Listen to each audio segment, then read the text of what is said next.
திக்கு எட்டும் சூன்யமாச்சே, வெளிச்சமெல்லாம் இருட்டென்றாச்சே. இன்னலாய் உள்ள இந்நிலை கடந்த நன்னிலை எங்குள்ளது கோவிந்தா? வற்றி போச்சே, ஆன்மா மட்டும் மிஞ்சி போச்சே.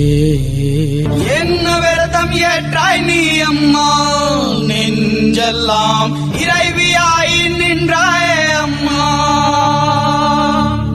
உன்னை கண்டால் காலனுக்கே ஜக்கம்மா, கண்ணிரண்டும் கலங்கும் அம்மா.